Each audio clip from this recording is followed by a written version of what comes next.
Merci beaucoup, Hélène. Merci pour votre invitation et je suis très heureux d'être à nouveau parmi vous dans cet auditoire de cardiologues interventionnels. Donc, comme tu dis, je suis un petit peu l'électron libre clinicien. Et alors, je ne sais pas si je dois vraiment vous remercier en revanche de m'avoir confié un tel titre parce que c'est vrai qu'en 10 minutes, ça va être difficile et en plus, je ne suis pas certain de répondre à la question posée. Mais enfin, on va quand même essayer de voir ce problème qui est un problème extrêmement important parce que, bien sûr, la mode actuellement, c'est de savoir jusqu'où on va étendre les indications du TAVI vers les patients à risque intermédiaire et faible. Mais les patients à haut risque, il ne faut pas les oublier. Ça a été tout le départ du TAVI à la suite des travaux pionniers d'Alain Cribier. Et on sait que la prévalence de la sténose aortique augmente considérablement chez le sujet âgé. On sait que la population vieillit. Donc ces patients âgés à très haut risque, ils vont rester là. On va toujours avoir à décider de ce qu'on va leur faire. Alors bien sûr, le TAVI a bouleversé les choses parce qu'avant, ces patients, on l'a vu, étaient le plus souvent récusés pour la chirurgie. Mais on sait de façon très concordante, on l'a vu dans les premières études, et maintenant les grands registres, d'où qu'ils viennent, montrent de façon extrêmement consistante qu'on a une mortalité à 1 an qui reste élevée, autour de 20 à 25%. Le grand registre nord-américain auquel il a été fait allusion tout à l'heure, un peu plus de 20% de mortalité à 1 an. Le registre allemand Gary, un peu plus par voie transapicale que transfémorale, bien sûr. Et dans France 2, on a également 20% de mortalité à 1 an. Donc vraiment sur des grands registres nationaux, des données très, très concordantes. Et on aimerait bien, effectivement, éviter de faire un TAVI à ces patients qui ne vont pas en tirer un bénéfice de même pas 1 an. Vous savez que dans les recommandations, normalement, on dit qu'il faut que l'espérance de vie soit de plus d'1 an. Cet impact des comorbidités sur la survie, il a été montré assez tôt dans le registre source nord-américain avec les sapiens de première génération, où sur les causes de décès entre 30 jours et 1 an, la mortalité périprocédurale n'était pas prise en compte, on voit que la moitié des décès étaient de cause non cardiaque, avec notamment une grosse part de décès d'origine pulmonaire. Donc, on peut se dire, ces patients qui vont décéder assez rapidement, c'est sûrement en partie lié à leur comorbidité, c'est une population à haut risque, il faut qu'on arrive à les identifier pour éviter ces procédures que l'on qualifie volontiers de futiles, en tout cas probablement d'inutiles. On avait essayé dans France 2 de définir un score spécifique de risque du TAVI, non pas sur la mortalité à 1 an, mais sur la mortalité à 30 jours, pour déjà essayer d'identifier des patients réellement à haut risque de décès précoce. On avait un score multivarié avec des caractéristiques cardiologiques, des comorbidités, un niveau de risque qui augmentait rapidement en fonction du score, mais on a été assez déçus par les capacités prédictives de ce score, avec une discrimination par le C-index qui était finalement moyenne, 0,67 dans l'échantillon de dérivation, et qui tombait à 0,59 dans la validation. Vous savez que le C-index, c'est très bien si c'est à 1, si c'est à 0,5, c'est comme si on tire à pile ou face. Donc là, on est quand même... on est plutôt plus près de 0,5 que de 1, et on ne peut pas, avec des chiffres comme ça, dire on va identifier un sous-groupe précis de patients chez lesquels il ne faut rien faire. De façon un peu paradoxale, on avait malgré tout une assez bonne calibration, c'est-à-dire une bonne concordance entre la mortalité prévue par le score et la mortalité observée. Plus récemment a été publié le score STS-ACC pour les Transcatheter Valve Therapy à partir du registre nord-américain qui a l'avantage de comporter beaucoup plus de patients, 12 000 patients, alors qu'on en avait un peu plus de 4 000 dans TAVI. Vous voyez que lorsque l'on compare les variables inclus dans les deux scores, on retrouve pratiquement la même chose, des petites différences de définition, mais c'est vraiment marginal. Et finalement, c'est concordant. Dans l'échantillon de dérivation, on a exactement la même discrimination, un C-index qui est le même là, 1/100 près. On n'a pas la même chute dans l'échantillon de validation, probablement parce que les effectifs de cette cohorte étaient plus élevés. Également, une calibration assez bonne, une assez bonne concordance entre ce qui est prévu et ce qui est observé.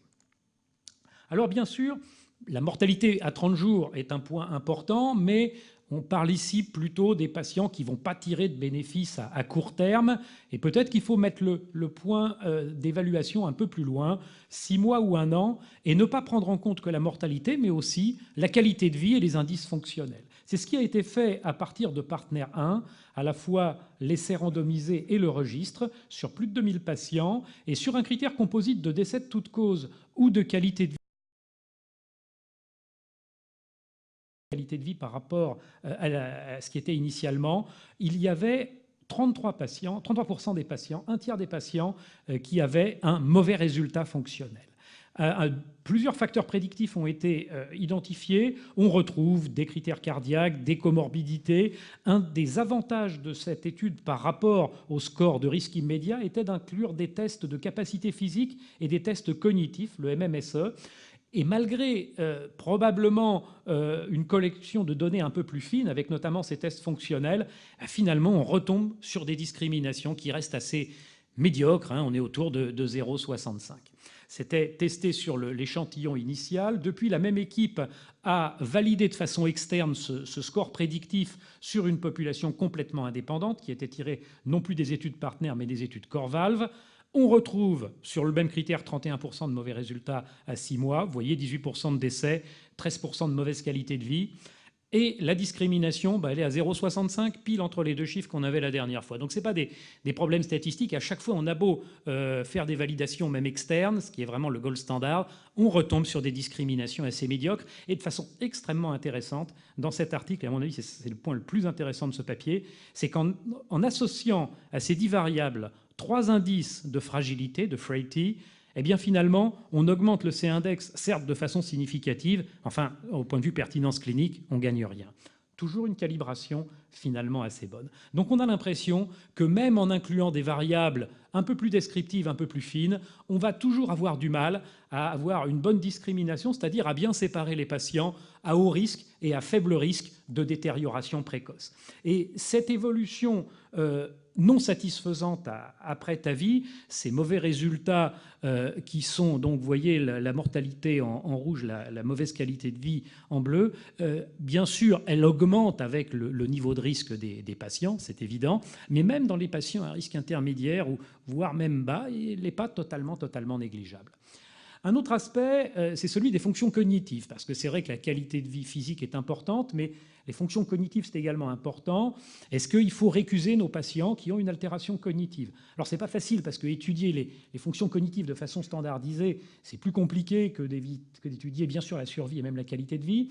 Il y a un très beau travail qui a été publié tout récemment par Vincent Auffray avec l'équipe de Québec dans le JACC sur une assez petite série, mais une évaluation extrêmement stricte et vraiment rigoureuse des fonctions cognitives de base à 30 jours et à 1 an. On s'aperçoit que 39% des patients avaient une altération cognitive de base. Ça correspond un petit peu à ce qu'on voit au quotidien.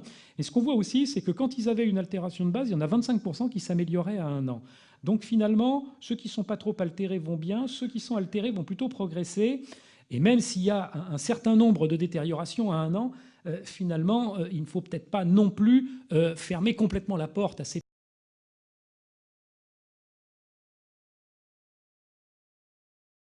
essayer de progresser, puisqu'on s'aperçoit que la réponse ne viendra pas d'un score ou d'une étude de facteurs prédictifs.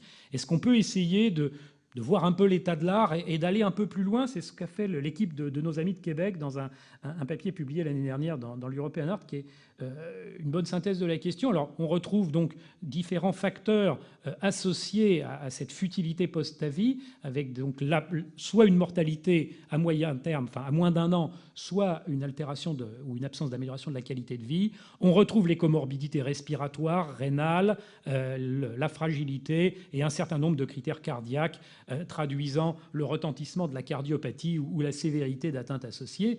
Donc on a beaucoup de facteurs. On retrouve un peu ce qu'il y avait dans les scores. On a vu que le fait de faire un score, ce n'était pas la solution.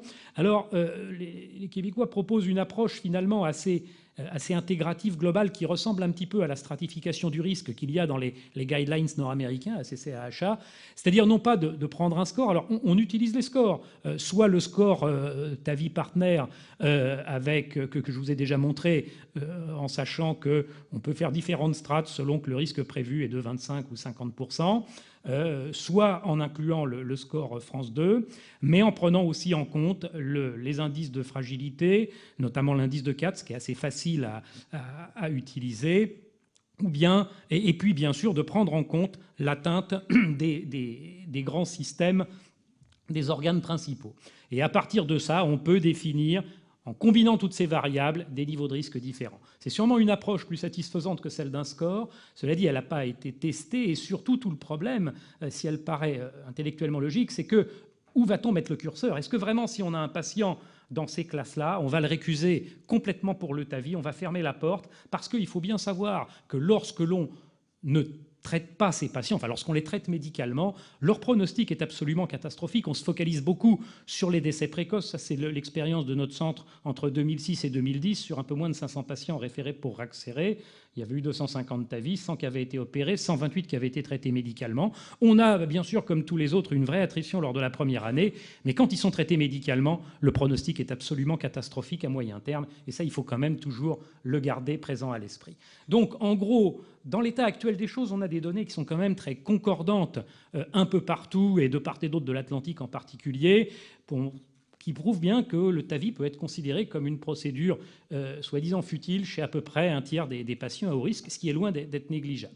On sait maintenant que les comorbidités, que les caractéristiques de la cardiopathie sont statistiquement associées avec ce risque de futilité, mais que d'un autre côté, il n'est pas possible d'identifier de façon relativement simple, en combinant ces variables, des patients dont on sait qu'ils vont avoir une quasi-certitude que le TAVI sera futile et que par conséquent, on va les récuser. Et une des déceptions, ça ne sort que d'une étude, mais qui est quand même très, très rigoureusement conduite, c'est que même en associant des variables gériatriques, ces fameux indices de fragilité, on a l'impression que c'est vraiment pas ça la solution. En tout cas, de façon pratique, pour l'instant, ça ne nous fait pas progresser.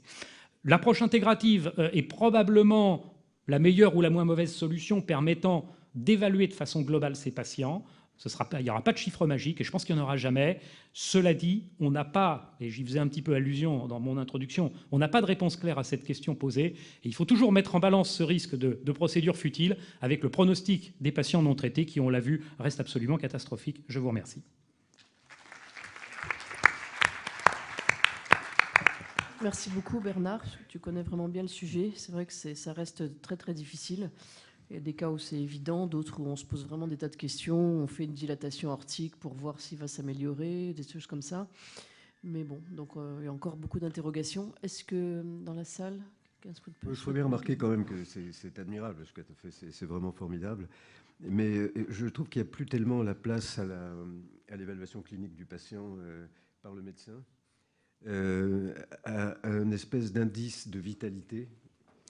Alors, je suis d'accord. Je voulais dire, je voulais dire qu'à côté du tableau, il manque une chose, c'est la photo du patient, et de discuter un peu. Et finalement, on n'a pas avancé peut-être tant que ça. Je me rappelle, il y a plus de 20 ans, dans les staffs à Tenon, chez mon maître Jean Accard, et quand on proposait un patient âgé pour un remplacement valvulaire aortique, c'est-à-dire c'était autour de 80 ans à l'époque, et bien sûr, il y avait que la chirurgie, et qu'on demandait à Iraj Ganjbak ce qu'il en pensait, il disait « Est-ce qu'il a envie de vivre ?» Et ça, c'est quand même quelque chose qui est important, qui est difficile malheureusement à mettre dans la boîte. Et je pense que, et c'est pour ça que j'ai plaidé plus pour cette approche intégrative, parce que c'est la plus globale. Et bien sûr, c'est pas seulement de faire une liste de la créatinine, du VEMS et tout ça, c'est de voir le patient dans sa globalité. Après, il est clair qu'on n'échappe pas à une certaine subjectivité et où mettre le curseur. Je crois qu'il faut rester conscient de ses limites. Et je pense que le message, c'est qu'en tout cas, il ne faut pas les récuser sur certains chiffres. Non, et je suis tout à fait d'accord. Si le patient n'est pas demandeur et dit « moi, finalement, j'ai ma petite vie, je suis pas mal comme ça », je pense que là, il faut savoir raison garder. Il y a l'interrogatoire du patient et aussi son entourage. Tout à fait. Alors, en sachant que, enfin oui, et en filtrant bien l'entourage, parce que parfois c'est l'entourage qui pousse beaucoup, et le patient qui en gros dit moi je sais pas trop bien pourquoi je suis là. Il faut vraiment interroger tout le monde et prendre le patient à part de temps en temps, et l'entourage à part de temps en temps. Mais je suis entièrement d'accord sur le fait que on n'a pas de recette et qu'on n'échappe pas à une certaine subjectivité et que ça reste de parler avec les gens. Oui, moi je pense quand même que une bonne évaluation clinique, voir le patient parfois en dehors de l'hospitalisation, en consultation et pas uniquement lorsqu'il est allongé, le voir entrer en cabinet de consultation, voir comment il se déplace, et puis lui demander, c'est un peu Iraj Ganjbak, c'est la même chose, c'est quoi vos projets? Oui, c'est ça. C'est quoi le projet? Qu'est-ce que vous faites? Est-ce que vous avez envie d'être mieux? Oui. Est-ce que vous êtes prêt à prendre un certain risque pour être mieux? Et dans ces cas-là, s'ils disent, moi finalement, je me trouve, bon, ça va comme ça, je suis un peu, mais je vis ma petite vie et c'est tranquille, je pense que là, il faut savoir... Qu'est-ce que vous faisiez l'année dernière que vous ne faites plus maintenant, que vous aimeriez retrouver? C'est un petit peu ça le projet. Et puis, tu as les patients aussi qui vont te dire, moi, ce que je veux, c'est pouvoir reprendre l'avion pour aller voir des petits... C'est complètement différent. C'est cette véritable évaluation qui est importante. Qu'est-ce qu'ils attendent réellement? Et tu peux vous poser la question. Qu'est-ce que vous attendez de moi? Bon, merci pour cette conclusion philosophique. Donc, merci à tous les orateurs. Merci.